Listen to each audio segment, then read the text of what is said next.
is the person to answer that question. But he didn't hear the question, so I'll let. What was that?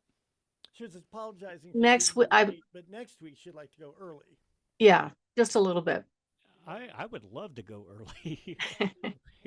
We get done with the show at about 10:30. We usually have everything wrapped up. So So 10:30. All right, I'll make sure I start at 10:30 next week okay. because it doesn't take that long. No, once we get going, if I don't talk about everything with his brother, which I do have a tendency to do. Squirrel. Squirrel, I know. Both of us. Yeah, I know. One second here. I'm Both wrangling of us cats are here. squirrel fans. Yeah, two of them. I'm wrangling cats here.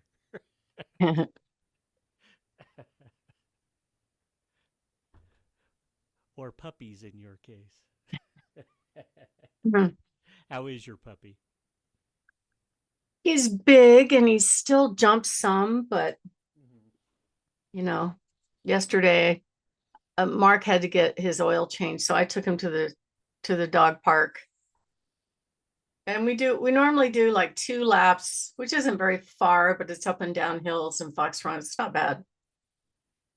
And he kind of drugged me over into a field as we were trying to leave and just sat down like, I'm not leaving. Like, I am not.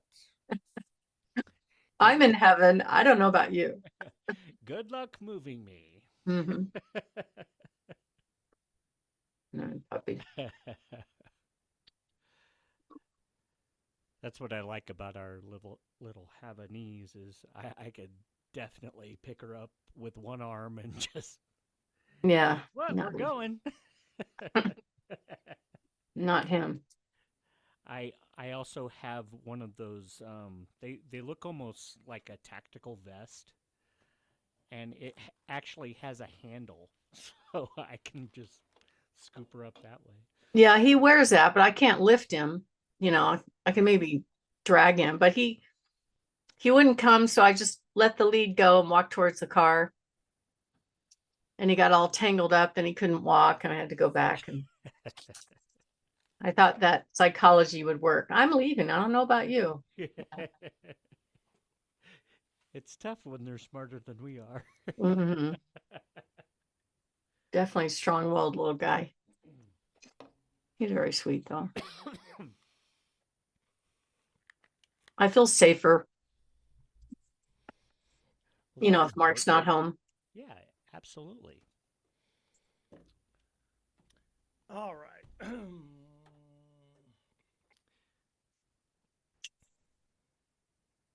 I'm sorry. We got. Okay, there we are. All right. We had somebody who just got out of surgery. I was trying to make sure that I was up to date. We're good to go. I'm ready. You got a clock there, David? Ready. Barb's ready. He's good. All right. I'll count us down in. Sorry. 3, 2, 1. Hi, I'm Richard Randall, and welcome to Your Real Estate Voice with Barb Schlinker, the owner of Your Home Sold Guaranteed Realty. This is the weekly radio show that informs and educates you on how to buy or sell real estate with Colorado's Real Estate Authority, Barb Schlinker. Barb Schlinker is a retired Navy veteran. Barb is an author. Barb is also a pilot. And Barb and her team enjoy all that Colorado and the Front Range have got to offer. Barb, always great to be talking with you. Now, we air Your Real Estate Voice every Saturday. If you can't listen to the entire show, it is always available on Barb's site. That is barbhasthebuyers.com. Or just go ahead and search for Barb. You'll find her on all of the popular podcast platforms like iHeartRadio. So, Barb, what's in store for today? Well, Richard, I did a little research to find out what are the hottest topics for home buyers and sellers right now. And it was kind of fun to see the answers. Some were surprising. One of them was, what do buyers expect out of houses in today's market? And, I think it's the answer to that question is it depends. If it's priced right and it's something they visualize themselves living in, they're a little bit less picky. But for the traditional sales process where you're looking at a bunch of homes trying to make a decision, they are somewhat picky. It has to be priced right, it has to be presented right, and a lot of buyers want move-in ready. So we're going to go into detail on that topic. And then the next topic is how to get top dollar without over improving your home. So some people improve their homes for themselves, and that's fine. That's how it should be. But some people will actually over improve their homes to sell it. And sometimes they do things that the buyers may not pay for. As an example, there's that perception that, oh, if I put solar on my house, that the buyer's willing to pay more. And it's just not true. We can't prove it with any empirical data. It's kind of a nice to have for buyers. Maybe it will sell a little bit quicker. What do you think, Richard? If you were buying a house, would you care if it had a solar system or not? I wouldn't care. It's not on my priority list. If it had one, actually, it'd be more of a pain in the butt than anything. But Yeah. if somebody's looking for that, I guess then they've hit the gold mine, and the seller is in a great position because they can market that. But how many people out there, Barb, are actually going out to buy a home, and solar is a big part of it? In this market, I don't see it that much. We did help our son buy a house out in the desert, which is one of the places where he's assigned as a Marine. And it's hot out there. If you don't have solar, your electric bill could be as much as 800 a month. So I think it's kind of different. It depends on where you are in the country. Around here, not so much. Electric bills are pretty much steady as you go. And if you do the math and take the electric bill, multiply it by 12, and then take the figure of the cost of the savings that you get, it might take 20 or 30 years for a solar system to pay off. And then the system's probably going to be antiquated at that point. So I don't know. I don't think it really pays off here, but there are areas where it definitely might. And then the third topic we're going to cover is days on market. So it's been fun for me to watch what's going on in the marketplace, how some agents think it's really, brilliant to pull the home off the market and then put it back on in order to reset the days on market clause or clock. However, it doesn't make any difference because all of the tech company websites like Zillow, Realtor.com, and Homes.com keep all the data. It's right there for the buyers to see when it went on and off the market, any price changes. It's all right there in front of them. So I don't think you're fooling anybody by that. They can really tell if it's been on the market for a while. But it used to be the case that the clock counter would reset if you waited 30 days. And it's really not the case anymore. And then the very last topic we're going to cover is about how you compare a cash offer to a traditional buyer. Which one is better? And why would a home seller consider a cash offer over and above any other option that they have? Richard? So, Barb, in this market, I mean, the real estate market seems to be constantly changing. Yeah. What is it that buyers are expecting when they go out to look at homes? Well, it definitely has changed. In fact, it's changing quicker than I'm used to seeing. But in general, because of the internet and because of the quality of the photos, the buyers are more informed now than they've ever been. I have them tell me like they look online and they're looking for what's around the houses. Is it next to an area that they don't want to live next to? They're more cautious and they're also more educated about what represents a good buy and what is not a good buy. That's why pricing is so critical. And the market's going to tell you out of the gate if you got it wrong based on just that one factor, because the buyers do know the market pretty well. And before they even put one foot on your home, most buyers are looking at homes online and they are eliminating homes online. They might look at 10, 20, 40, 50 homes online before they actually decide to use their gas money to physically go into and look at a home. They know what they like. They know what feels outdated. They know what's overpriced and not overpriced. And it's kind of like make me get in my car and go see it, sort of the way it's been set up right now. That's why showing activity is more critical than ever. If you're not getting showings, there's something wrong. It's either price or marketing, or it could be both.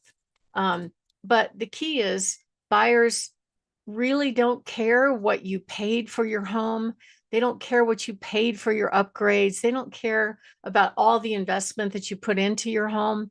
At the end of the day, they compare what's currently available for them in their price range online, and that would make them decide whether or not to come out and take a look at your home and maybe make an offer or not. And I can tell you what actually repels buyers online. Number one, obviously, is poor presentation. And it's shocking to me that still to this day, there's a whole bunch of agents that sign an agreement to handle the seller's, one of the seller's largest assets, but they can't spend a few $100s on professional photos. They use their smartphone instead to take pictures, which are okay, but they're not to the level of the competition. And that's the problem. And there are some buyers that will absolutely eliminate homes based on the photos.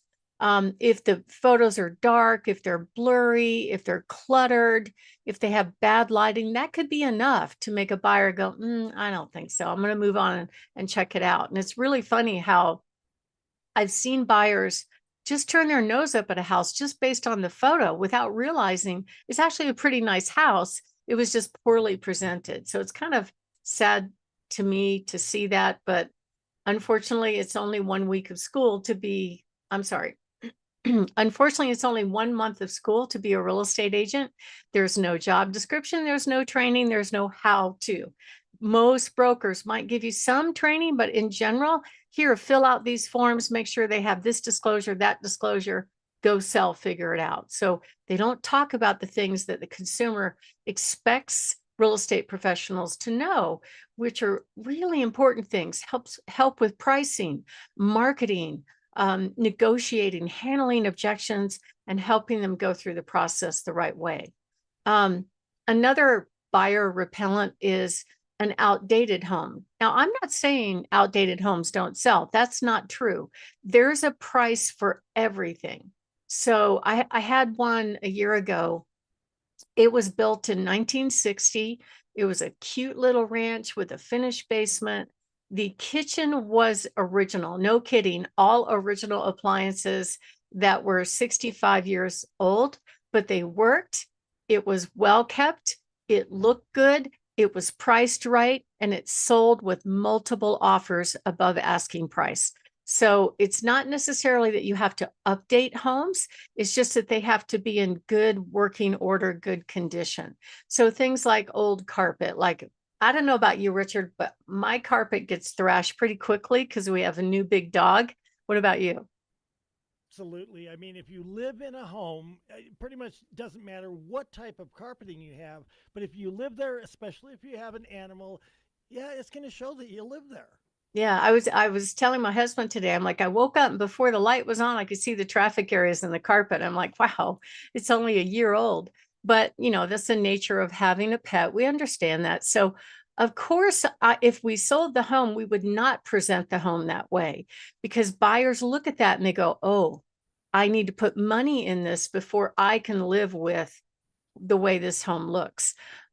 So worn flooring, flooring that has traffic areas, even hardwood sometimes gets traffic areas in it if you don't take care of it. Dated light fixtures or plumbing fixtures sometimes can look really bad. Paint colors is another one. So there's a lot of people that like to have a lot of different colors in different rooms, and that's fine. Maybe their kid liked turquoise or they liked Bronco orange. It doesn't matter, right? For one bedroom or so, it's not a big deal. But if you're talking about some key rooms, so what I mean by key rooms are curb appeal, living room, kitchen, master bathroom, master bedroom. If those rooms have dramatic paint, it could be enough for a buyer to reject it. We had a couple listings last year where one property, we put both of these homes in the same price range on the market at the same time. One home sold with a bidding war right away, very neutral paint. The other one sat there for months and months. And my brother was handling that. And he asked me, he goes, what are we doing wrong? It seems like this thing should be sold. And I looked at the pictures. I said, I know in the dining room, it had a mauve pink accent wall. And in the living room, it had a turquoise wall. And that was enough to go, oh, it needs too much work. So they spent $1,000, had it professionally painted, sold right away, full price. It's amazing how the little things make a difference. So it's really critical to price it right. And it's important that you get the photos right. My name is Barb Schlinker. I'm the broker owner of Your Home Sold Guaranteed Realty and the host of this show, Your Real Estate Voice. And we're talking about basically what buyers want to see in homes today. And when we come back, we're going to talk about how you can get there and set your home up so it is something buyers want to see and you get your home sold really quickly. Richard? We're here talking with Barb Schlinker of Your Home Sold Guaranteed Realty, and you can reach Barb at 719 301 3900. So, Barb, how do home sellers prepare so that they don't miss out during that prime selling season? Well, I would say number one is price. I've had some homes that absolutely needed a lot of work, but because they were priced right, they sold very quickly, even with a bidding war. So that's number one. Make sure you get that right. Number two is the presentation. Don't let an agent go out and take pictures with their smartphone. That's just not acceptable in this day and age. Buyers are eliminating on the internet, not in person. And then, make sure the house, of course, these are basics, are clean and move-in ready, well maintained, because most buyers don't want to do any work like light rooms, pull down those heavy curtains, make the space light, neutral, open, and inviting. And also, kitchens and bathrooms really do matter quite a bit. So I had somebody recently that they weren't remodeling the kitchen, but it was a tenant occupied property and the tenant burnt the formica, and she actually found somebody to fix it, and you couldn't even tell. It looked amazing, and that one had a bidding war. But in general, fresh paint, clean carpet, minor updates, it's enough to get the buyer what they want as long as it's priced right. And don't be surprised if buyers are negotiating with you. They're all telling each other there's a buyer's market, but it really depends on the property and the pricing. And if you would like to find out what your home would sell for in this market and get tips on how to get your home ready for buyers, give us a call, 719 301 3900, or go to barbhasthebuyers.com. Richard? You're listening to Barb Schlinker. This is Your Real Estate Voice. She is your, I'm sorry. I had a powdered donut a while ago. That was a bad idea. 3, 2, 1. You're listening to Barb Schlinker on Your Real Estate Voice. That's the name of the program, and she should be your real estate voice. She is with home. Gosh, dang it. 3, 2, 1. You're listening to Barb Schlinker on Your Real Estate Voice. That's the name of the program. She should be your real estate voice as well. She's the owner broker of Your Home Sold Guaranteed Realty. You can always reach Barb at 719 301 3900. When we come back, we'll be discussing how to get top dollar without over improving your home. Stay tuned for that. I'm sorry, I had some work done in my mouth yesterday and then some more on Friday. And you know what? You said that you had something because you were a little bit hungry. I'm like, well, I've got time. I'm going to get something out of the machine. The machine has nothing. I mean, it's pathetic. So what do I get? I get a powdered donut. That's a Ew. really good decision to goo up your mouth. So I'll drink a little bit more during this episode, and that should be behind us. Let me know when you're good, David.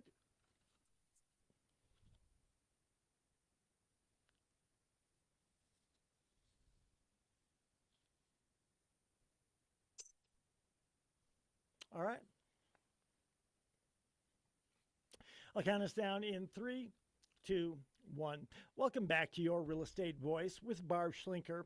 This is the weekly radio show that informs and educates you on how to buy or sell real estate with Barb Schlinker, the owner of Your Home Sold Guaranteed Realty. Now, Barb, many home sellers ask how to get their house ready to sell They want to know what to do and, importantly, what not to do to get their homes ready for that sale. So, what are your suggestions to help home sellers get that top dollar without over improving their home with additions that they're not going to see a return on? Well, Richard, I'm going to act like a politician and ask a question from a question.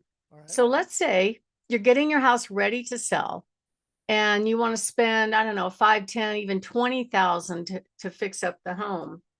Do you think it would sell for more based on the dollars that you put into it?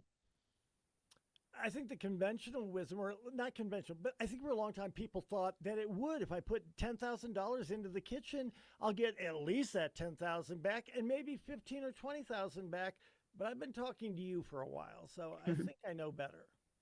Well, it's the answer really is it kind of depends. I've seen people spend money in the wrong places. Like I had one guy that was really proud of his tankless water heater. Now I think those are expensive. I haven't purchased one. I believe they're like $10,000. They might have come down since then. But is the buyer going to pay more money because it's a tankless water heater? I don't think so. At least that hasn't been my experience. So what we're going to talk about are ways to avoid over improving your home and avoid wasting money. I know kitchen remodels are kind of one of those gotchas. Like our kitchens are ready to remodel. I have in my head about what I think it's going to cost. I'm probably low. Are we going to get that money back? Probably not, but I'm doing it for me because the cabinets are beat up. I'm griping about the organization of it. So, I have to do it for me. I'm not doing it for our future buyer because it doesn't matter to me right now. And that's the way I feel like you should take into consideration any major updates. I understand if it's old and tired, like right now, our cabinets, just the bottom of it looks like somebody took a vacuum or something, just banged the bottom of the cabinets really bad. I don't know how that happened, but wear and tear, 25 years is going to happen. But it doesn't necessarily mean that if you fix everything, you're going to make more money. That's not always the case. Buyers are going to pay a price based on what your current competition looks like. For me, that is the most important data point. If your current competition has granite counters and beautiful stainless steel appliances and all that, then maybe it might be worthwhile to do that investment. But if it's not, like it's almost expected above a certain price point to have hard surface counters and stainless steel appliances. But in the lower price points, the buyers just want it working and move-in ready, essentially. So it's very easy to spend too much money and over upgrade the home with things like high-end custom cabinetry. Oh, look, I have fluted trim or on the top of the cabinets, and the buyers just don't pay for that. They're looking at, does it look good? Do I have to put money into it? Can I move in right now? Now, if you go into a new construction site, they're going to talk about what those things cost. Oh, yeah, if you want this and you want that, that's going to cost us this much more, which it might. But is the buyer going to pay for it? I don't know. I will say that some things the buyers are almost considering now are things like in the kitchen, if the drawers and the doors are soft close, they really like that. And that's just a hardware issue. You could fix that at a relatively low amount of money. But just, I work with what you have, make sure it's functional and in good shape. I don't think major renovations really move the bar. You have to pay attention to the neighborhood standard. Let me give you an example. I just showed a home this past week, and it was completely remodeled. It was attractive. I wasn't crazy about the finishes. In fact, I shouldn't have said this, but I told the buyer, because she asked my opinion. What do you think? I said, I don't love the finishes in this home. What they had done was put luxury. Now, this term luxury vinyl, I don't know if you're familiar with it, Richard. It's basically vinyl flooring, right? But they put the word luxury in front of it and made it more expensive. That's what I think. Wow, that's marketing, right? Yeah. So, and it's really expensive. Like I put it in a rental property because I thought it'd be easy care. I was going to do the whole upstairs and downstairs, but I didn't because the floors in the basement, it would have cost too much to level the floors to get it exactly right. So we just did carpet in the basement and the luxury vinyl upstairs. And it turned out the luxury vinyl was 4 times more the cost of carpet, right? And in this case, this whole entire huge house was luxury vinyl, including the bedrooms. And that turned out to be a negative for the buyer. The other thing they did was they put in this, instead of granite or instead of quartz, they put in this product that was called solid surface, which it wasn't shiny. It had a dull finish. You could see every fingerprint and every piece of dust on it practically. And on the phone, the agent's trying to sell me on it, saying that it's more durable than quartz. Now, I've had quartz in my kitchen for 25 years, and we are tough on kitchens. We're brutal on houses in general. And it's held up really well. So I don't know if I agree with her, but at the end of the day, the real problem was they had gone in and done fresh paint and neutral colors and all these kind of visually kind of fancy things, but functionally not fancy. Like they did overmount sinks. They were big rectangle black sinks. Now, black is a problem because it shows everything. Same solid surface product, but in the bathrooms, there's no place to put stuff. There was no place where you could put, things that you would put in a bathroom. And I thought, that's kind of odd. The whole thing about it was just odd. And the biggest problem was compared to other homes in the neighborhood, it was at least 200,000 overpriced. And I am not exaggerating. So this buyer's getting a VA loan and they're asking me what I thought it was worth. And I'm like, I'm sorry, I think we're going to have a tough time when it comes to appraisal. So if the appraiser comes along and agrees with me that it's not worth what other similar homes have sold for in the neighborhood, that means you're 3 weeks into the process and you pass by other homes and then you end up not getting the house because if it doesn't appraise, they have to plunk down a couple 100,000 to buy that home. So I think that was a big mistake, actually, the upgrades and overpricing it because probably the upgrades were expensive. So you have to be really careful when you do it. And that's why you need a professional to help you guide you through those decisions if you are planning to make improvements before you move. My name is Barb Schlinker. I'm the broker owner of Your Home Sold Guaranteed Realty and the host of this show, Your Real Estate Voice. And we're talking about how you can avoid over improving your home when you get it ready for sale and some improvements that actually do move the needle with buyers. Richard? Barb, we're discussing how to get top dollar without over improving your home. So, what are some improvements that do get buyers to buy without costing home sellers too much money by way of investment? Well, number one is just clean and declutter. I mean, that's just physical work. It's not, it doesn't cost really money other than if you're going to keep the stuff that you decluttered, you're going to have to put it in a storage shed somewhere. Don't leave it in the house if you can avoid it. You want to make sure the house looks almost like nobody lives there. Nothing on the counters, nothing on the coffee table, nothing on the kitchen counters or bathroom sinks.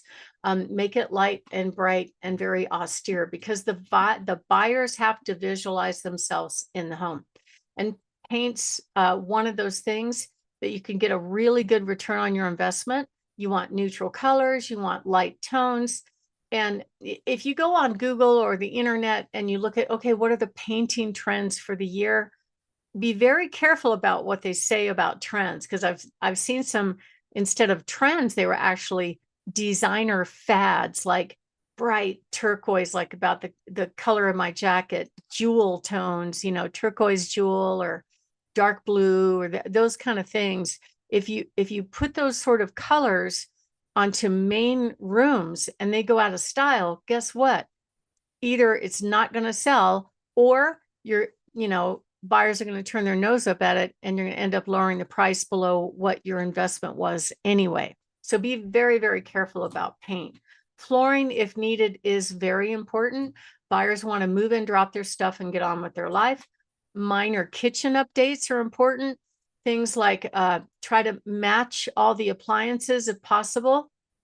Also, any broken stuff you want to fix. So what I see a lot on Formica is there's chips and stuff, or burn marks and things like that. And you can repair it. It might be cost effective to replace Formica. I had one client that spent, her original Formica was really this beige kind of ugly color, and it was chipped. So she went and bought some new Formica. So it wasn't even solid surface, but the newer Formica, some of them look like granite. They're beautiful. And she spent $2,000 in her household right away. So it's very important that you get that move-in ready look, especially in a kitchen. And curb appeal, another thing that just takes labor essentially, is landscaping, mulch, fix the front doorbell, freshen up the door paint. Those little things, clean the entryway, give the bushes a haircut if you have bushes. It's hard, in the winter months really to make the yard look really pretty, but you can make it look neat and tidy, and that's not hard to do. Curb appeal is critical because the buyers start their search online. So the very first appeal is screen appeal. And if they like what they see, they're going to drive by and they're going to care about your house. They're going to care about your neighbor's house. And sometimes I think when people take care of their yards, it's almost infectious where the neighbor does it too. And then they have a competition going. So I think it's a good thing. And if you are thinking of making a move, give us a call.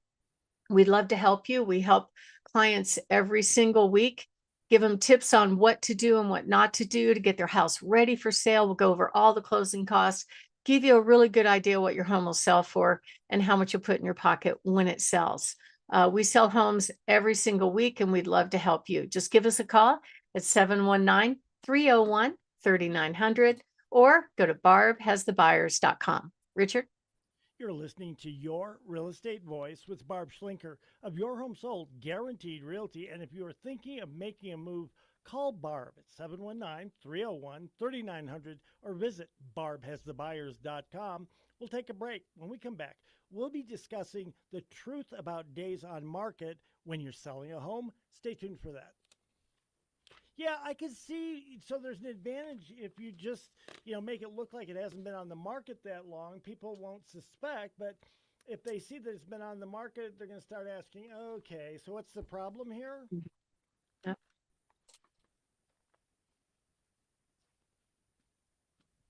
That's what I think.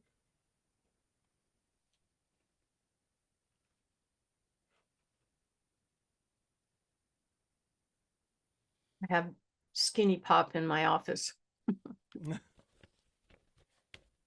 Something salty. I have to go to Costco. Well, that's better than donuts. Yeah. I don't know what the heck. The problem is I don't think ahead, and so I had the work I had done in my teeth. I've got to take these antibiotics, and if I take them on an empty stomach, what a whoa pitiful me thing it is. If I take them on an empty stomach, it just makes me nauseous. Yeah. Okay, I need to put something in there, but when you're getting it out of a vending machine, it's like powdered donuts or some creepy looking roll that looks like it's, I don't know. There's nothing good Just there. stay away from the pasta thing. Yeah, is that in right? there. Yeah, that's probably the worst thing you could grab out of there. Pasta? They have pasta in the vending machine? Yeah, it's some Chef Boyardee thing that. Oh boy, yeah, no. Yeah. Processed foods city. When I was in college, beginning of law school, I worked as an iron worker, and so on the weekends you got time and a half. So if you went in, a lot of times if you went in at the tail end of the night shift, you get double time, and then you get time and a half for working the remainder of your shift. The problem is you're in college and you go out hanging with your friends, your girlfriends, your fraternity, whatever. You come rolling in and get to sleep at 2 o'clock, 3 o'clock, and then you have to get up at 4 or 4:30 in the morning to go to work. Wow. And they had a coffee vending machine there. I got to tell you, whoever had that thing is probably a millionaire because it tasted like crap. It was the most pathetic little paper cup kind of thing that would have put it into. And I don't remember what it was, but it was outrageous. But of course, nobody thought ahead and brought a thermos or anything like that. So we're all dying there and paying for. It just looked like it was bilge water or something like that, to use the Navy term. Yeah, I Well, got yelled at one time in the Navy for cleaning my Chiefs coffee cup. oh really? You That's didn't want bad me to clean attitude. it. Oh my gosh. I don't always clean mine. A lot of times, I'll just rinse it out and put it there. But I keep thinking, it's probably some, Ebola virus that I'm cultivating in there. But Probably. he should have been thankful. All right. I'm ready for number three. David's ready for number three. You, Barbara? Ready. Count us down. In three, two, one. Welcome back to Your Real Estate Voice with Barb Schlinker. This is the weekly radio show that informs and it educates you on how to buy or sell real estate with Barb Schlinker, the owner broker of Your Home Sold Guaranteed Realty and the host of the program. Now, Barb, as the selling season kicks in, I think that there are quite a few home sellers who have homes that are not selling and the days on market are increasing. Is that a bad thing for home sellers? And what can they do about it? Well, there is that general perception out there that the longer it sits on the market, the less desirable the home is for one reason or another. But it's hard for everybody to see the history. Like if the home went on the market and then maybe they accepted a contract and the buyer walked away because whatever, they couldn't get financing. So that tied up the home for 6, 8 weeks. Now they're back on the market again, and the days on market start, ticking away again. And they think that there's something wrong with the house. So you really have to understand the history. But I've had homes that have been on the market for a long time, and then they finally lower the price to where the buyers think it's okay, and they go under contract. I don't think it's horrible. It was bad when the market was red hot, like back in 2021, 2022. If a home was on the market more than 2 weeks, oh my God, it must be a disaster, but not now. So, but in general, what do you think, Richard? If it's been sitting on the market for 3 months, do you think it would be something's wrong? I would think so. I would be wondering if nobody else seems to be interested in it. It's been sitting here for that long. There must be something wrong with it, either the price or the condition. Right. And that is the case. And sometimes the sellers are dealing with those condition issues on their merry way. Like I had one I just sold where after they moved out, right before we put it on the market, and they had dogs and the carpet was a little not not as fresh as it should be. Plus he smoked in the garage only, so the buyers could smell that. And not everybody is brutally honest with their feedback, but eventually the more showings we got, they did tell us. So the seller took care of the smoke smell. They had the garage repainted and kills put on there so the odor went away. And they replaced the main level carpet and just did everything right. And boom, it goes under contract full price. So sometimes it's repair issues that weren't addressed up front. I've had that happen a couple of times. Or it came back on the market after being under contract and the buyer walked for one reason or another. But I don't know why the days on market impact buyers that much, because how fast it sells could indicate that it's underpriced. It could indicate that maybe it was just timing where this buyer was out there looking at homes and this one hit the market and boom, they snapped it up as soon as they hit the market. So it may not be either one of those. But what that means is how long it's gone on the market without being under contract. And it is cumulative. So if it goes on market for 30, goes off the market, the clock stops ticking, and then it goes back on again, it starts ticking. So it'll add up and add up. And all the tech companies will show it. So you can't really hide it. But the signals to the buyers are that, well, is this home desirable or not? Do other buyers not like it? Is it priced right? And the worst one, especially if it had a contract that fell out, that I get from agents all the time. Why did the last contract fail? What's wrong with it? Right? That's the immediate question that we get from buyers. They want to know why the last buyer walked away. And the majority of the time, it's really not the house. It's probably the buyer's financial ability, or they just change their mind. It could be something like that. So, but the truth is, the longer a home sits on the market, the more buyers start to ask questions about how come that one's not gone yet. So what's happening here is we'll see that the slowings will start to slow down. So the showings rather. So when a house goes on the market, especially in the first 2 weeks, that is that window where all the buyers are going, oh my gosh, here's a new one. Maybe I should consider that, right? And they're more likely to get more showings early on in the process within the first 30 days than later, unless the seller reduces the price. So, but if you see the days on market go on and on and on, the buyers will actually start to avoid the home, and the agents may or may not stop recommending it. I honestly think the agents don't drive it that much. I think the buyers drive it now more than ever. Hey, Barb, go show me this house. And the biggest issue is that buyers assume there's something wrong with it just because it has not sold. They're wondering, is it overpriced or is there something wrong with the house? And having that perception on your home can actually cost you money. So it impacts the sellers, and it just means that chances are ultimately the prices are going to come down. According to the National Association of Realtors, when a home seller prices a home too high and then slowly walks the price down, they're going to end up netting less money. Plus, when they see a home has been sitting on the market, the buyer's automatic reaction is, I'm going in for the kill. I'm going to offer a lower price. I'm going to offer, ask for closing costs, all kinds of stuff. They feel as though, the buyers feel as though they have leverage. Now, compare that with the home that just hit the market. It's priced right. It looks really good. A lot of people are taking a look at it. An agent might show it and they'll call and say, do you have any other offers? Right? That's the first question that we get. And if that's the case, then you have to give that feedback to your buyer to let them know, hey, we've got competition. What is your best offer? And then go from there. One time, we worked with a seller recently that had his home on the market. It was in the summertime up Ute Pass.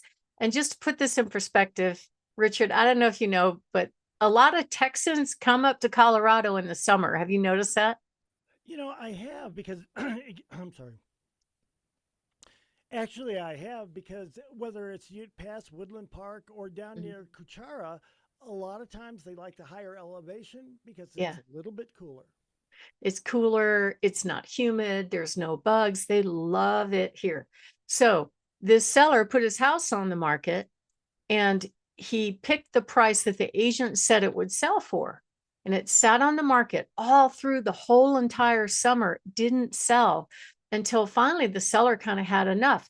On top of that, his agent was ghosting him. When he tried to set up a meeting with the agent to find out what was going on, there was no response at all for weeks. In fact, they booked an appointment, he no-showed, which is grounds for firing somebody, which is what ended up happening. So he fired him, he hired me, we took it over, we corrected the price, we corrected the marketing, and it sold in just 2 weeks. So it's all solvable, okay? Even if your house has been sitting on the market for a while, but you have to make a change if the buyer market is telling you by not showing or not making offers that that's not the number.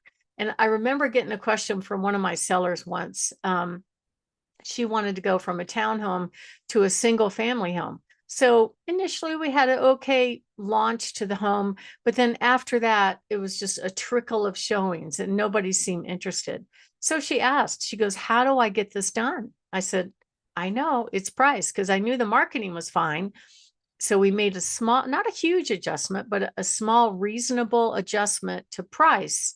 And within 2 days, we had 2 offers. We played mom against dad, and it sold for maximum price very quickly. So it's all about pricing, and it's very important that you get that right. And it starts with actually preparing your home for sale initially.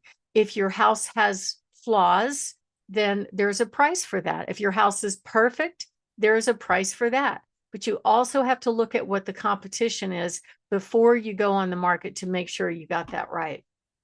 In general, the buyers really don't want to do any work. And I wish pricing was based on the improvements, but it's not. It's based on the market. It's the buyers at the end of the day that decide exactly what they're going to pay for a home. And as inventory tends to go up, as it does in the summer, with the rates being pretty much the same, you need to make sure you price your home what I call very realistically versus optimistically. So my name is Barb Schlinker. I'm the broker owner of Your Home Sold Guaranteed Realty and the host of this show. And what we're talking about here is the truth about days on market and how that hurts home sellers if their home sits on the market month after month. And when we come back, we're going to be discussing some ways to get your house ready to make it sell fast and for top dollar. So if you are thinking of making a move, give us a call, 719-301-3900. This is what we do every single week, is meet with home sellers and buyers. So we know what the buyers are looking at. We know what they're saying. And that way we can help guide you into making good decisions. That way you get your home sold quickly and for the most amount of money. All you need to do is give us a call at 719-301-3900 or go to barbhasthebuyers.com. There's a whole bunch of buttons on the website where you can book a quick call with me and we'll go from there. Richard? We're discussing the truth about days on market. What are some other things that home sellers can do to ensure that their homes are going to sell in a timely manner, but for the most money as well? Well, Richard, if a house is not selling, it's one of four issues: preparation, pricing, promotion, and of course, picking the right team. Pricing is absolutely probably the most key factor in all of this. You have to take a look at not just historic sales, but what's getting contracts right now and what does your competition look like? And you have to keep looking at that to make sure you got that right. Um, and I hate to say this, but there's a wide variety of experience in real estate professionals all over the country, essentially. And there's a huge turnover. Almost 90% of agents get out of the business every 5 years.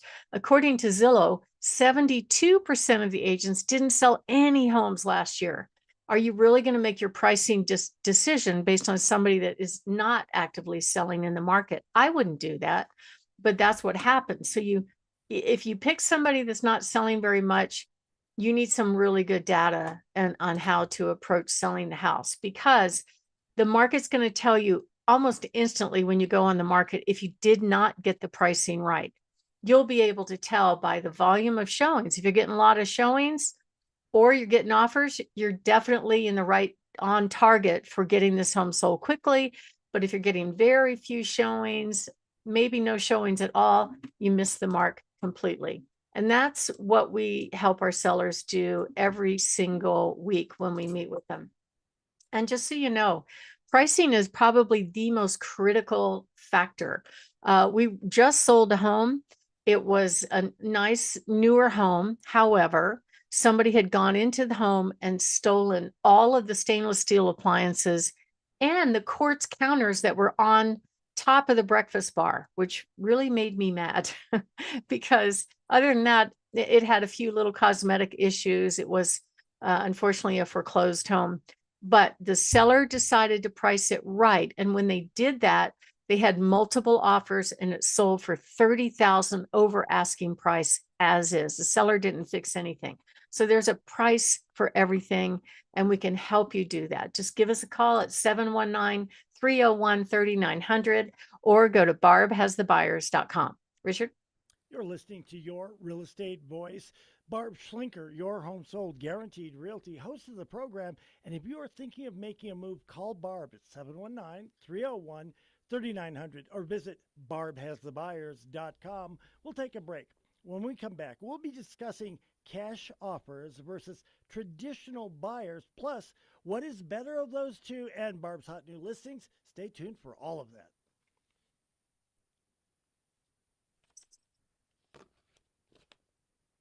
Okay. I jotted that down because I want to make sure I'm mentioning that. I always talk about how a lot of people, get their license, they don't stay in it, and I mentioned the turnover, et cetera. I guess I want to start mentioning more frequently that what is it? 72% have not sold a home in the past year. Yeah, I it's don't sad. know about you, but boy, I don't want that person. God bless them. I'm sure they're a good person. I don't want them saying, "Well, I sold one," and for that to be my home. They don't even want to talk about what they sold. It's not good information for most of them. Well, and I have said that, on the spots, but I've said that in person to people too. When you've got somebody who is shy about talking about their track record, how long they've been doing it, how many homes they've sold, how often they sell a home, those kinds of things, if they're reluctant to talk about any of that, that is the biggest red flag you could probably have. All right, enough of me pontificating. Um, I'm good to go on 4. David is giving me a thumbs up. It's good to go. Yep, Count us I'm down. ready. In 3, 2, 1. Welcome. Yeah, that was good. 3, 2, 1. Welcome back to Your Real Estate Voice with Barb Schlinker, the weekly radio show that informs and educates you on how to buy or sell real estate with Barb Schlinker, the owner broker of Your Home Sold Guaranteed Realty. Now, Barb, with the real estate market cooling off a little bit, many home sellers don't want to wait to sell their homes or worry about their contracts failing for different reasons. What are the benefits of accepting a cash offer on their home versus waiting for a traditional sale? Well, Richard, it's really interesting because at the closing table, it all works out to be cash anyway, right? The seller's loan gets paid off, the expenses get covered, and they put money in the pocket in most cases if all things work out well. And so if a home seller has two offers in front of them, one of them's cash and one of them's a traditional sale, the problem with the traditional sale is that there could be some hiccups down the road, like appraisal, like financing, all those kind of things. So you don't have to worry about those two things with cash, but that doesn't necessarily mean that if you're a cash buyer, you get a discount. A lot of buyers will present their offer and go, well, I'm paying with cash, therefore you should give me a discount just because it's more certain than a traditional sale. And some sellers don't agree to that. If you got two buyers on the table, one happens to have cash and the other one has financing, but the financing looks pretty solid, the one with financing is higher, they might take the higher offer just because of what they're going to net at the end. So cash isn't necessarily the best offer, but today we're going to talk about when cash wins and when it doesn't, and how do you actually, if you're a home seller, choose the best route that you're going to go. So there are certain reasons that people will take a cash offer. One is that generally it's faster. A cash deal can close in 10 days, although I just had a finance deal close in 10 days. So I don't know how fast you can do it, but it seems kind of the same. That what makes them simpler is you don't have to worry about a third-party appraisal, and you don't have to worry about a third-party loan approval. So the questions I get from home sellers as we're going along the process, first problem is inspection, followed by the buyer's appraisal, followed by the buyer's loan approval. They want to know everything's going to go fine because they are working on this big project of moving that's ahead of them, and they don't want to move out if their home's not going to sell. So that's why cash tends to be a lot cleaner and a little bit more effective. There is no loan approval. There's no lender delays. There's fewer chances of things falling through. Excuse me. So that's part of what makes cash very appealing. Now, if you have a bidding war and one buyer is cash and one buyer is not cash, no, maybe the cash person might look a little bit more attractive. It just depends because of the quick closing, because of the certainty. A traditional buyer introduces uncertainty in that In the inspection, they could bail out. The appraiser may not think the home is worth the agreed upon sales price. The buyer may not get their loan approved. All those things could derail the sale, and it could happen 3+ weeks late into the process. And that's really, really a not fun experience for home sellers. Most home sellers, obviously, they want the highest price and they want it to go smoothly. Now, a traditional buyer might offer more, but then they've got the worry of the loan approval. They've got the worry about the appraisal. They've got the worry about the buyer backing out.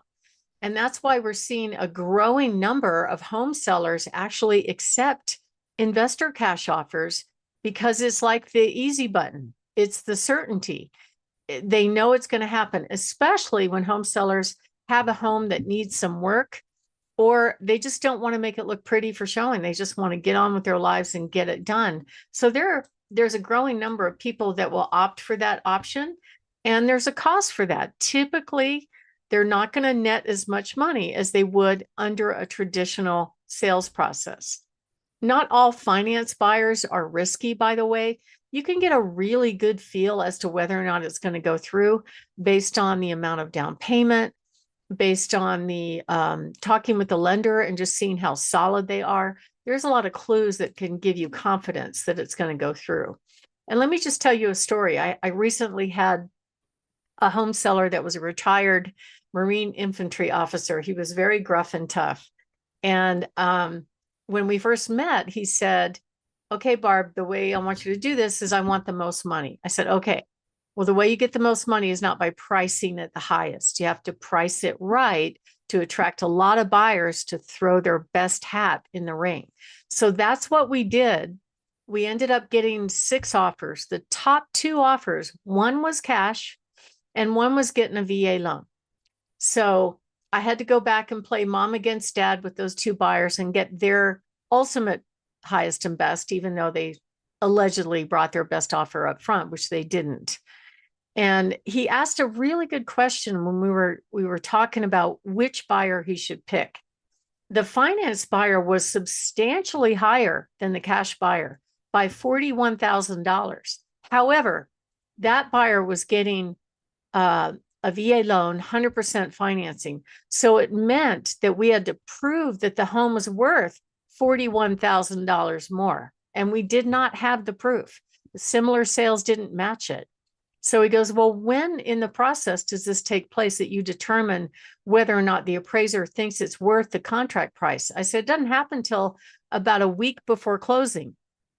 And that is the problem. He didn't want to make the house not look good, start breaking things down, start packing things up. And 3 weeks into it, the buyer has to bail out because the house did not appraise at the agreed upon sales price. They don't have the difference in cash, which means we got to start over and get a new buyer. So what he ended up doing in that case was took the cash offer, which it wasn't the most money, it was the most certainty. Excuse me. Okay. And a lot of home sellers are going to take a cash offer just because of that word certainty. They can move quickly. They can move on their timeline. They could stay after closing. They know they're going to get to the finish line. They know they're going to be able to buy their next house. Cash is a very, very powerful tool when it comes to it. But traditional sales win when a home seller wants to net the most money. They don't mind waiting 30 days, and they just have to make good decisions about picking the best offer that works for them. And it'd be nice to get the best of both worlds. And there are some home sellers that can do that. They price it where they get competing offers, or they compare their cash offers with their traditional buyers and see which one is going to do the best for them. Here's the bottom line. It's not necessarily the high, I don't know what happened to my voice here. It's not necessarily the highest offer that wins. Sometimes it's the most certain offer, the one that you know is going to go through. So it just depends. I can tell you from my own experiences in real estate that home sellers really, really hate it when we're 3 weeks into the process and all of a sudden the buyer bails out. And in the state of Colorado, it's so easy for a buyer to bail out anywhere along the way and get their deposit back. No harm, no foul, unless it is protected. And unfortunately, that's been going on with more home sellers reducing their prices, not getting the certainty that they need. A lot of people are opting for that easy button, that cash offer in this market. My name is Barb Schlinker. I'm the broker owner of Your Home Sold Guaranteed Realty and the host of this show, Your Real Estate Voice. And we're talking about how you compare a cash offer program to the traditional sale process, which one is better. And it really depends on your situation. So that's what we do. We meet with home sellers. We give them tips on what to do, what not to do to get their house ready for sale. We show them what the market could command. We also show them cash offers. So if you want those choices, give us a call at 719-301-3900 or visit barbhasthebuyers.com. Richard? You're listening to Your Real Estate Voice with Barb Schlinker of Your Home Sold Guaranteed Realty. You can always reach Barb at 719-301-3900. And we're talking with Barb about how sellers can trade up to a new home if a seller does take a cash offer. Is there any risk of it falling through or giving up some of the equity, Barb? Well, Richard, falling through, probably not. I mean, every deal, regardless of whether or not it's cash or traditional, is going to start with an inspection. And typically, if the buyer finds something defective, they're going to go back and they're going to ask the home seller to fix the broken stuff. That doesn't mean this is their time to get upgrades. It means it's their time to get the broken things addressed. And it is a point of negotiation. You don't have to accept everything that they demand. And in the state of Colorado, there's no license to be an inspector. So you never know what you're going to get. I could have the same house go through 2 inspections. It'll be completely different stuff that the buyer asked for. So at the end of the day, it's not as certain for sure because there is the inspection process, but it's more certain than also waiting for appraisal and loan approval, especially in some cases. Like just last week, we're supposed to close this week. Last week, they were supposed to get through their loan approval by Friday. And at the last minute, the underwriter, oh no, we need one more day. So we had to worry all weekend about whether or not this buyer could get their loan. Fortunately, it worked out, but I'm just saying, they basically were asking for more time to bail out in case they couldn't get the loan. So that introduces that level of uncertainty 1 week before closing is what the home sellers just hate. And that's why they like the cash offer program. And we offer multiple cash offer guarantee. We offer a price guarantee and a home sale guarantee. To find out more about those, give us a call at 719-301-3900. You can, or go to barbhasthebuyers.com and just click on cash offers and we'll be able to help you. Richard? Barb, you and your team are the only company that I'd recommend to people out there who are thinking about selling their homes and downsizing to a smaller home. To reach Barb, give her a call at 719-301-3900. Now, Barb, your favorite time, lightning round, hot new listings. Well, I have some for sure. I've got a really nice, reasonably priced condo down in the southwest part of town on Saturn, priced just at $49,999. And this is a really good buy. Nice properties, great starter home, actually. I have another home down in Monte Vista, Colorado on Davis Street, priced in the mid 200s. A beautiful townhome in the southwest part of town on Autumn Heights, priced at $274,900. A gorgeous 2-story home that has 4 bedrooms plus a loft on Gold King, priced at $389,900.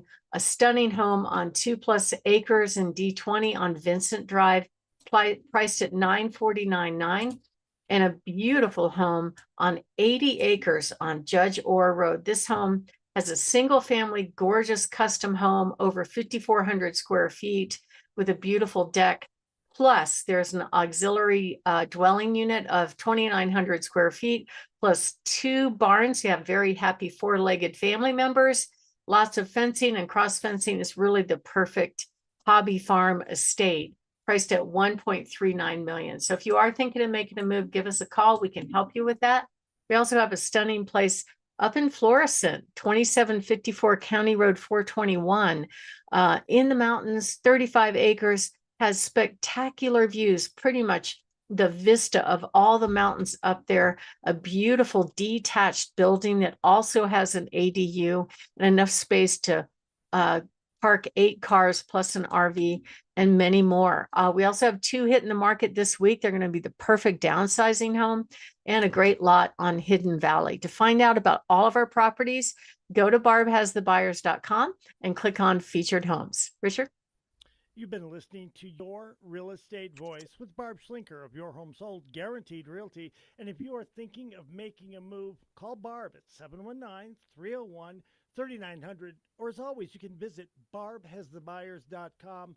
That'll do it for this week. Barb, always great talking to you. Look forward to talking to you soon. Thank you. Have a great weekend. Or so says I.